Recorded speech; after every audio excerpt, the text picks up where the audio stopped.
I'm Scott Lee Cohen. And I'm Baxter Swilley. Stay tuned. Tape with Rabbi Doug is next. We're gonna see Rabbi Doug. We're gonna see Rabbi Doug. We're gonna see Rabbi Doug on your TV tonight. But Daddy, I want to watch Monday Night Football. Forget about Monday Night Football. There's no other thing we're gonna watch on Monday but Rabbi Doug. Yeah, Rabbi Doug on TV tonight. We're gonna see Rabbi Doug. Oh, everybody talk about Doug. Shalom and welcome to Taped with Rabbi Doug. We are here today with two people that you might find familiar. They are Scott Lee Cohen and Baxter Swilley. Welcome to the show. Scott Lee Cohen, now the independent candidate for governor of the state of Illinois. Baxter Swilley, his running mate for lieutenant governor of the state of Illinois. Welcome back to the show, Scott, and welcome to the show for the first time, Baxter. It's a pleasure to have you with us. I have so many questions, as do our viewers and the citizens of the state of Illinois. And first question is, Baxter Swilley, who are you? Seriously, you know, we know who you are because you're running with Scott, but many people have not heard of you or known what you've done in politics or in community involvement in the past. Please speak to our audience and tell us where you've been, what have you been doing, what kind of profession have you been in, and what makes you qualified to be a lieutenant governor? I'll tell you what, I'm a community organizer. I'm a political organizer. I'm a brother. I'm a son to my two parents who have been married for 50 years, and a dad who pastors a church in Boston, Massachusetts. You know, but I think at bottom, I'm a concerned citizen. I'm someone who really wants to help Scott Lee Cohen implement his vision for improvement of quality of life here in the state of Illinois. And so I'm running for lieutenant governor because I believe that we have a good chance of making that happen. Very good. Scott, coming back to you as far as Baxter goes, how did you meet Baxter? I know there were a number of people you were considering when you first decided that you were going to run as an independent for governor of the state of Illinois. How did you choose Baxter, and how did you know about him or of him or know him? It's a funny story because Baxter worked on my last campaign. And have you ever heard the saying that when you're too far into the forest, you can't see over the trees? That was the situation here. I was looking at other people to be my possible lieutenant governors because Baxter was so close to me. And one day I'm sitting at the table, we're having a conversation, and the light bulb just went on. Nobody knows me or my policies better than anybody. Baxter, he knows everything about me. He knows what I believe in and what I stand for. It was a great fit. Wonderful. Baxter, now, we've seen each other 3 times in the last week and a half or so. After never really being introduced to you before, I saw you at the National Night Out, and then I saw you at a political event recently, and here we are having you on TV. What were your attractions that brought you to Scott's first campaign?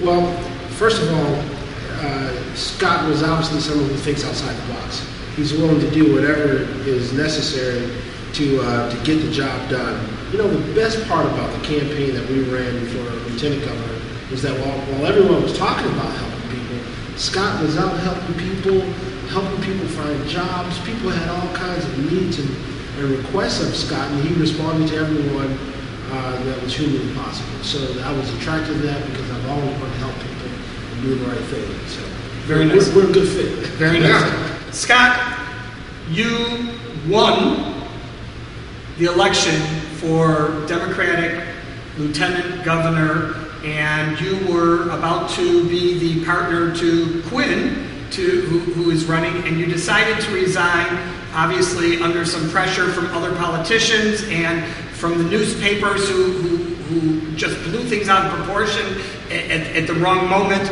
It was the time of the Super Bowl. There were a lot of things going on in the news, and people weren't willing to step back and look at the picture. And you decided, I know very regretfully at the time, to resign from after winning the election from running from lieutenant governor. And then some time passed, and you made the decision to run as an independent. First of all, what made you what was the final straw that made you decide to resign? And what was the thing that that really, turned your mind around and said, you know what, this is what I really need to do. I need to be governor now? Well, that's about 10 questions. I know. But we'll answer it. Number one, I stepped down because it was very, very evident that Governor Quinn was not going to give me any responsibilities, that he was going to hand me a paycheck and lock me in a room. If he won. Well, if he won, right? And that's a big if, too. But the point is that that's not my personality. I didn't run for office to sit in a room and do nothing. So I did a very painful thing, and that was to step down. Listen, I ran an honest, fair campaign. I reported about everything that had happened in the past. I chose not to expunge any of my allegations. What upset me is that the Democratic leaders chose not to stand next to me. Why? Because I wasn't a good old boy. I wasn't going to do the backroom deals. I stood for honesty and integrity. And you know what? That scared them. So I stepped down, and I was going to forget about politics. But it was the people, your viewers, that came to me and said, Scott, we want you to represent us in some capacity. We voted for you for a reason. Well, 214,000 people voted for me in that election. And that was a very powerful statement. I had a bigger margin of victory than Pat Quinn, Brady, and Jason Plummer put together. So, that's a powerful statement. After, careful consideration, I spoke to my family, I talked to my advisors, and I talked to the people. And we all decided together that I was going to run for governor. Being governor is actually the chief executive officer of a corporation. And that corporation is the state of Illinois. Who knows how to balance a budget and cut the waste and mismanagement better than a business owner? And I'm a successful small business owner. Makes perfect sense to me. It does. You now have a big responsibility, but it's not easy to get on the gubernatorial ballot.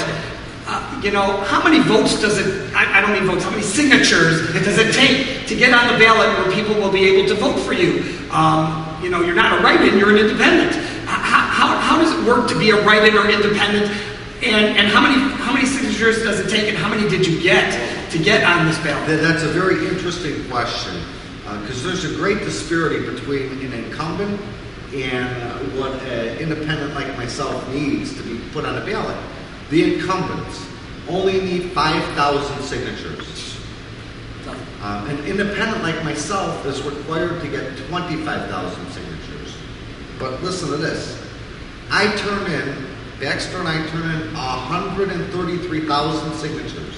Wow. So again, it was the people who came forward. Again, your viewers, the African American community, the white community, all the communities came together for me and said, we still want you to represent us. 133,000 signatures were turned in. Wow. And tell me, do you right now go out every day? Are you at the train stations, at the bus stations, standing downtown, shaking hands and talking to people still? Is that part of, or you think because you did that when you were running for lieutenant governor that you have another method of reaching your constituents? I hope I don't confuse you when I say this. Going out to train stations and bus stations and shaking hands is campaigning. What I'm doing is I'm going out into the communities and I'm listening to their needs and their concerns, because to me, that is what it takes to be a leader. You need to know what their needs are in order to represent them. As it gets closer to the election, I'll be at the train stations. But right now, I spend a lot of time in central and southern Illinois. I'm spending a lot of time in the Jewish community, a lot of time on the north side and the color counties. Now, you have done this before, obviously, when you were running for lieutenant governor. Is it different now? because I know you're still holding job fairs. You are holding to your word that you told us when you were on the air, when you were running for lieutenant governor. Even when you dropped out of the race, you still continued to do job fairs and stuff. Are you still doing all that? I think it was a Sunday that I stepped down. Monday morning, I was on the phone trying to put together a job fair for the people. Because I did. I made a promise that I was going to represent the people in one fashion or another. And right now, unemployment is extremely high and the people are suffering. So how do I help them now? By having the job fairs. It's wonderful. Baxter, I want to come back to you because this is important. Scott, when he was running for lieutenant governor, explained to us what the traditional duties of lieutenant governor are. But you're kind of running with him rather than running for yourself to be elected and be his candidate, who runs alongside him. You're running together with him. What are you doing, and how are you integrally part of Scott's campaign? I want to interrupt for one second. Sure. Because let's look at Jason Plummer and Bill Brady. Do you think they're a team? No. They're not. No, they're not a team. They ran separately and got connected up. Right. And at the end of the day, Jason Plummer is going to be a puppet for the governor. He's not going to have a partnership or voice. And it's the same thing with Sheila Simon and Governor Quinn. That's his puppet. She doesn't have a mind of her own. Right. With Baxter and I, we're a team. We're working together. We're working together. He's going to have a tremendous amount of responsibility. And I believe that it's collaboration between the people, Baxter, myself, and the legislators that's going to move Illinois forward. That's why Baxter was such a good fit. So Baxter, what have you been doing on the campaign, on the meeting with the community people? What are you yourself? What is your task along the way in Scott's campaign and to be alongside him? Well, if you take it back to the lieutenant governor's race, Scott and I spent a lot of time together trying to figure out the best way to bring back hope and prosperity to the state of Illinois. Now, we have taken that experience, and today we're a much better team, all right, because of that experience. Scott has a vision. He has a vision. My responsibility is to ensure that vision is implemented at the optimal level, to make sure that I am a partner in his effort to bring back jobs in the state of Illinois, to bring back prosperity in business, to ensure that the social services are available to everyone who needs them. Look, we're a team, like Scott just said, and he has his role, and that is to lead this state. And my job is to make sure that all the trains are running on time. Very good. That's a good way of putting Scott, I'm not sure if this is appropriate for an independent, but maybe it is. Are there people out there that give endorsements to independents? Is it possible that I don't expect the Sun-Times to give an endorsement after, you never know nowadays. But are there politicians who have come forward and said, I am putting my support behind Scott Lee Cohen, or is it too soon for that? How is that working? Well, it's very hard to get a Democrat to endorse or publicly support an independent. That's why I brought that up. So I don't know if you're going to see any Democratic or Republican alderman or county chairman endorsing me. Publicly, at least. Publicly, right. But you have to remember, many of the aldermen, many of the county chairmen want to see Illinois move forward, and they know it cannot be done with Governor Quinn or Senator Brady. So I will get support underground. Very nice. Very nice.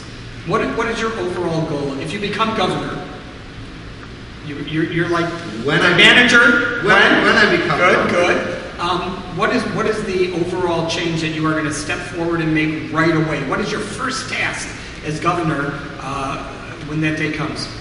Well, we have about 3 or 4 first tasks. Okay. I believe that the state needs to be run on a zero-based and performance-based budget. That has never been done in the state of Illinois. There are other states that are doing it where it's very successful. Let me just tell you what it is really quick. Many of the viewers aren't going to know. Every year, or bi-yearly, every 2 years, the budget gets reset to zero. Whoever wants to be a part of the budget, social services, whoever it is needs to come and see my committee and legislators and submit. Right, and submit who they helped in the previous year, how much they spent, where they spent it, and what are their plans for the upcoming year. Projections. Right. It just makes us focus every year on what the true need and direction of the state of Illinois is.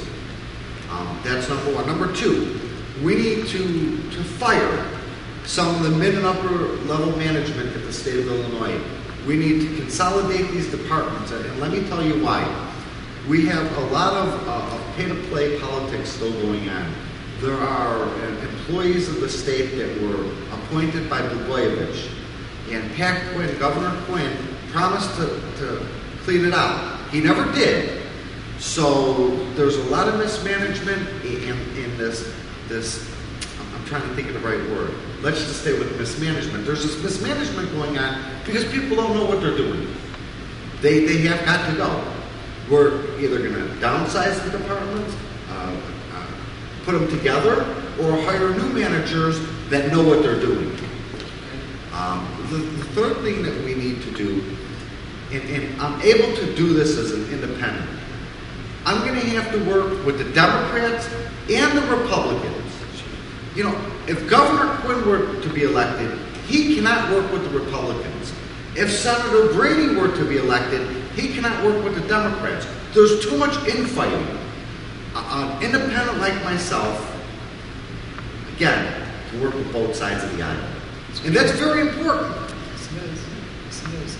Tell me, are you privy to these departments that you mentioned and these extra financial costing employees in the state? Are you privy to these departments that could be consolidated in the money we save? Are you privy to them right now that you can actually put a plan together to present to the public before the election takes place? Or is that something that you know exists but you won't be privy until you're on the inside? And, you know, that's a very fair question. Nobody has asked me yet. There's some information that I am privy to. It's Freedom of Information Act. But there is a lot that I am not privy to. We all know that there is a tremendous amount of waste and mismanagement. And again, once I'm elected, with the help of a financial audit, we'll be able to go in and see where the money is being mismanaged and what's coming into the state. Now, you haven't asked me this, and it's a very important question, but I believe that we are not going to raise taxes. We need to cut the wasteful spending and bring businesses back to Illinois so that we can bring revenue in without raising taxes. Since 2002, 300 fines, penalties, and fees have been implemented on small businesses. That's why the businesses are leaving Illinois at an alarming rate. To raise income tax would be sealing the nail in the coffin. I mean, it would be an unbelievable downslide of businesses. I had a double question for you that went along with taxes, and I'm glad that you brought it up first because it brings me to the second part, and that is healthcare. Obviously, we are very concerned with the president's healthcare program. The costs that they are, and the rising costs of healthcare, and not only the rising costs of healthcare, but the rising costs of malpractice insurance for doctors who are leaving Illinois at alarming rates because they can't afford in this state the insurance to practice, and they're going to states like Wisconsin, or Indiana, where the insurance is half of what it is here, and they're safe practicing medicine. How does that affect the governor, and how can the governor affect those things along with keeping the taxes down? Well, you know, there's arguments to both sides of tort reform, and I think that's the question you're specifically asking me. You know, do we go forward on tort reform, or do we form a committee that would alleviate these frivolous claims or frivolous lawsuits that are going on? I'm not a big proponent of tort reform. You know, when somebody is injured, I believe that they're entitled to settlements. However, I do believe there's a tremendous amount of frivolous claims going on. So I like to work with the insurance companies because you're right. We need to cap the malpractice insurance. It's astronomically high for these doctors. And we're losing good doctors from the state. Yes, we are. And again, I will work with them. I will work with the insurance companies and the doctors. Again, as an independent, I'm able to work with such diverse organizations and professions. I'm willing to sit down with everybody, bring everybody to the table, and come up with a plan. Okay. Baxter Swilley, just in closing, as a final comment from you, I want to ask you, is there something that the newspapers are going to find about Baxter Swilley, like he was caught driving without a license when he was 15 years old, God forbid, something like that from when you were a kid? Exactly. Are they going to come out when you're close to winning or winning this race and say, well, he did this when he was a kid, this when he was a kid, just to try and bring you down, or are you above all that? Because this is obviously what they did with Scott, because the news was out there before he ran, and they waited till he was right in there to blow it out of proportion. Yeah, actually, I did have some traffic issues when I was a teenager. They had nothing to do with again. And I'm sorry to interrupt you. If they did, I would be the first one to stand in front of the cameras and say, you know what? Baxter's my guy. I stand next to him. Okay? I would never ask for him to resign. He's too good of a person. Good. And that's wonderful. I just should be a better driver. No, I was just kidding about the driving, of course. But I mean, it's nice. It's nice to know that you're above the dirt, and that the dirt is really in the dirt and not up to your neck. Let's get something straight. Yeah. Scott and I both are above the dirt. The dirt in this state is about lying, it's about corruption, it's about cheating the people in the state of Illinois. Which goes on every day. That's right. I would never do that, and Scott would never do that. Wonderful. Wonderful. That's a great statement. Once they've outgrown their toddler seat, they're still not ready for adult safety belts alone. 4'9" is the magic number. Until then, kids need a booster seat. Make sure your little pumpkin gets there safely. Visit boosterseat.gov. I'm Alderman Bernie Stone, and you're watching Taped with Rabbi Doug. One is the loneliest number that you'll ever do. We sold 90 million records, and it wasn't enough. For that not to be enough was because of addiction. Drugs just took over my life. The call, the power of addiction, it overrode everything. And little by little, a piece of me is stolen, and another piece of me is stolen, and all of a sudden, nothing affects me. Nothing touches me anymore. So I leave the world, and I go and become a homeless person, strung out junkie in an abandoned building, because I can't stand the pain in your eyes. If you care for me, I can't stand to see what you see in me. That journey isn't as far as you might think. The journey that is really far is the one coming back. But even at 50, you can get clean and change your whole life. There is life after drugs. There is life after success. I'm Jesse White, Illinois Secretary of State, and you're watching Tape with Rabbi Doug. Thank you.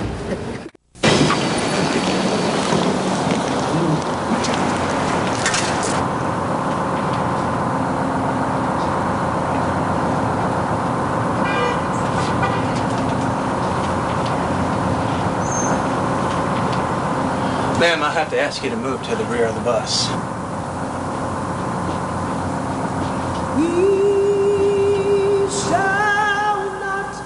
We shall not. Stay tuned. Taped with Rabbi Doug will be right back. I am an American. I am an American. I'm an American. I am an American. I'm an American. I am an American. I am an American. I am an American. I am an American. I am an American. I am an American. I am an American. I am an American. I am an American. I am an American. I am an American. I am an American. I am an American. I'm an American. I am an American. I am An American. I am an American. am an American. I am American. I am America. I'm an American. I'm an American. I'm an American. I am an American. I am an American. I'm an American. I am an American. I am an American.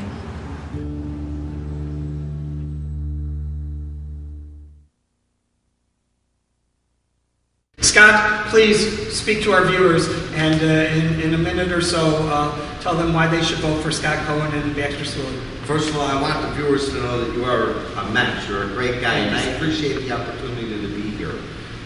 But as far as the viewers, I ask you for your support and your vote. I ask you to give me one chance to bring my business experience into the state, to bring the businesses back to Illinois and get the people back to work, to get rid of the waste, the mismanagement, and the corruption. I can't do it alone. It's mind-boggling, the mess that's down there. But I promise you, I will bring hope, prosperity, and businesses back to the state of Illinois. Thank you. Very good. Scott Cohen and Baxter Swilley, I can't thank you enough for being on the show. These two guys are running for governor and lieutenant governor of the state of Illinois. Scott Lee Cohen, a home resident of Lincolnwood, Illinois, where he grew up. And we didn't ask you, Baxter, where did you grow up? I grew up in Maywood, Illinois. Maywood. I live here. Near the racetrack. That's right. Maywood, Illinois, and close to the former Kitty Land. That's right. I love this. So sad. I love this. So sad. So sad. As a matter of fact, Lincolnwood, Illinois was the first Kitty Land. Yes. Right? Yes. Lincoln Village.